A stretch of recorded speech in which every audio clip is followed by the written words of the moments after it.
Hi students, I'm Prakash, Academic Advisor, Masterminds. Here is a short video on how to prepare MCQs. This video will be helpful for the students of all professional courses like CA, CMA or CS, and it will be useful to some other students also where they need to study MCQs. So generally in case of MCQs, what happens is large number of questions needs to be prepared. If you don't prepare in a scientific manner, it is not possible for anyone to prepare all the MCQs. So that's why here is a scientific approach for preparing MCQs. So first of all, let us see how to note down the key for MCQs. I have seen several students having a habit of putting a tick mark against the correct option in their material itself. What will happen if you follow that practice? So if you follow that practice, what happens is in the next revision, whenever you open the material, you will not be giving any chance to your mind to think about the question because the answer is already appearing there. It's already given a tick mark. That's why never put any such tick mark against the correct answer in your material. Your material should remain blank. So in simple words, try to avoid writing anything in the material. If you do so, that material will not be suitable for revision. What you need to do is you put a separate notebook, note down the chapter name. So question number 1, option C, question number 2, option D, question number 3, option A. Whatever the right option is there, you note it down in a separate notebook and don't write anything in the material. Never revise the MCQs just by simply looking at the answer provided in the material. Several students have this bad habit. They will read MCQs just like any other theory subject. No, it will not work out for you. So they will simply look at the question and answer. No, this is neither a problematic paper nor a theory paper. So your approach towards preparing MCQs should be entirely different with respect to when compared to that of theory and problematic papers. Just by looking at the material, revising the MCQs, that will not work out. It is near to impossible to mug up answers for thousands of MCQs. Even if you mug up, you are bound to forget the same. And don't forget that in professional courses, you will not get the same MCQs copy-pasted. At least there will be minor modifications in the MCQs. So, never ever try to mug up the MCQs and its answers. First, try to get complete command over the concepts. Conceptual clarity is very important. MCQs are there to test whether your conceptual clarity is good or not. So, in other words, use MCQs as a tool to test your knowledge. Don't try to treat them as a source of learning. MCQs are not there as a source of learning. MCQs are being given to check whether your conceptual clarity is good or not. For example, there is a concept called income demand. What does income demand says? When the income of the consumer increases, demand of majority commodities increases. When the income of consumer decreases, demand for majority commodities decreases. More particularly, we can understand this phenomena in two different types of commodities. One is superior goods, another one is inferior goods. What will happen in case of superior goods? As the income increases, the demand for superior goods also increases. As the income decreases, the demand for superior goods also decreases. So there is a direct relationship between income of the consumer and demand for superior commodities. Since the relationship is direct, if you draw an income demand curve, it will slope upwards from left to right. That means positive slope. It will slope upwards from left to right. That means positive slope. In case of inferior goods means cheap goods. In case of inferior goods, as the income of consumer increases, demand for such kind of commodities decreases. As the income of the consumer decreases, then the demand for such kind of inferior goods increases. So there is an inverse relationship between income of the commodity and demand for that commodity in case of inferior goods. Since the relationship is inverse, the demand curve will slope downwards from left to right. That means negative slope. This is how you need to understand the concepts well. So I have read the concept of demand around 20-25 years back. but still I am able to remember. This is called conceptual clarity. You must have proper command over the subject. So after that you open the MCQs, but never try to directly open the MCQs.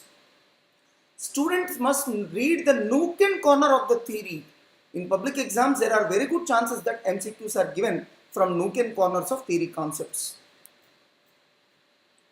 So, open your material, read and analyze each MCQ and take a separate rough notes and try to note down your answer in a separate notebook. So, you read question number 1. In your opinion, answer is option C. Write it down in a notebook. So, read question number 2. In your opinion, right answer is option A. Write it down in the notebook. Read question number 3. In your opinion, right answer is option D. Write it down in the notebook. In that manner, you try to write down the answers for all the MCQs in the chapter in a separate notebook. After completion of writing answers to all the MCQs, now open the key provided by us and compare with, the questions which you are wrongly answered. That means you need to identify the questions you have wrongly answered and try to analyze why you have committed a mistake. Is it because of wrong interpretation of question? In such a case, you need to be very careful while reading the question. Is it because of lack of command over the subject? In such a case, you try to read the concepts once again. You try to get command over the concepts once again and then come back to MCQs. Is it because of calculator mistake? Then you need to do some practice on calculator. In that manner, try to analyze the reasons for wrongly answered MCQ. So why you have wrongly answered an MCQ? Try to analyze the reasons and see that you don't commit the same mistake again. So don't get frustrated if a particular topic or problem or MCQ completely puzzles you. That means if you get confused on a particular topic, don't get frustrated. Spend some more time in understanding the concepts. Put it aside and tackle it later on with a fresh mind. So identify the mistakes committed by you and analyze why and how you committed the mistakes and analyze the steps to be taken by you to see that you don't commit the same mistake again. With this, your mind gets fine-tuned and over a period of time, you can easily be able to identify the correct answer to each MCQ. So that means you need to identify what is correct, what is wrong to your brain. So after that, your brain gets fine-tuned and over a period of time, just by reading a question, you can clear-cut give the correct answer. The chances of giving wrong answer will come down. Your mind needs to be fine-tuned. So for that purpose, we must tell what is correct option, what is wrong option to your mind. Identify the MCQs which you feel to be very easy and does not require to be revised again and strike off such MCQs in the material. So while reading the MCQs, you may identify few MCQs to be very easy and which does not require any preparation again. Strike it off. Even while faculty is teaching the MCQs in the classroom, try to identify such easy MCQs which you feel not required to be revised again and strike off them while listening to the classes itself. That means your preparation has to get started in the classroom itself. If you feel few MCQs to be very important, then try to put a special symbol against those MCQs like star mark or some other symbol of your choice. That means easy MCQs, unimportant MCQs, strike off. Important MCQs, tough MCQs, star mark. In each revision, revise MCQs which are not striken off and you can ignore the MCQs that are already striken off by you. In every revision, you ignore the MCQs already striken off by you and revise only the remaining MCQs. In every revision, try to eliminate some more MCQs. That means try to strike off some more MCQs that were not striken off earlier. With this, you will be able to save at least 50% of your preparation time and thus you can pay more attention on important MCQs. After few revisions, whatever the MCQs left out, that is without striking off, all such MCQs shall be treated as very important. So day before your public exam, just revise the MCQs that are not striken off. That means day before public exam, you shall not get inclined to read each and every MCQs. So it is sufficient for you to refer only MCQs that were not striken off. Also refer important MCQs that were highlighted with a special symbol. A student must be in a position to strike off at least 90% of MCQs before the public exam. So by the time you go for public exam, you must be in a position to strike off at least 90% of the MCQs. In simple words, day before public exam, the student has to focus only on the remaining 10% MCQs that were not striken off. So your focus should be on the MCQs that were not striken off and the MCQs which were marked as important. In addition to that, put some special symbols against some MCQs or theory questions or some theory concepts that you feel to be difficult or which you feel to be revised the day before public exam or pre-final exam without fail. So that you need to do while revising. Don't forget that day before your public exam or day before your pre-final exam, you will be left with very less amount of time, and in that little amount of time, you shall revise the entire subject. Unless you highlight the most important areas to be revised during that time, it is impossible to revise the entire syllabus in that short span of time. So that means you have to make all the necessary arrangements while preparing itself. So don't be in a wrong notion that without doing all this work, you will be able to revise the entire subject day before exam. Impossible. You must try to identify and strike off unimportant MCQs in each revision. You must highlight important MCQs in each revision, and you shall focus on those areas day before public exam. So unless you make all these arrangements while preparing, you will not be able to revise the entire subject day before your public exam. Day before your public exam, it is not possible for anyone to revise all the MCQs.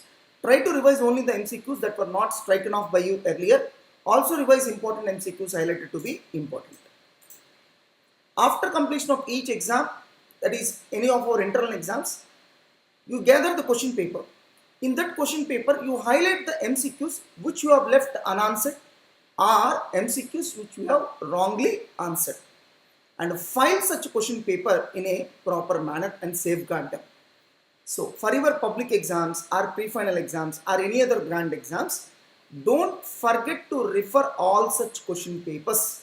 That means don't forget to revise all the MCQs which you have left unanswered and also MCQs which you have wrongly answered.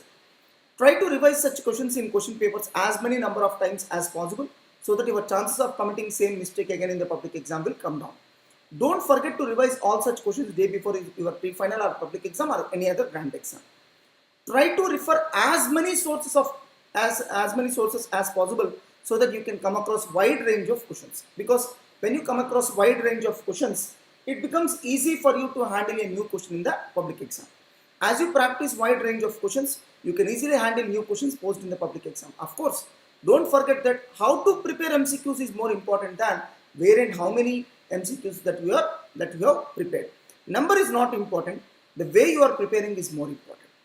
So these are the tips for you to improve your performance in MCQ subjects.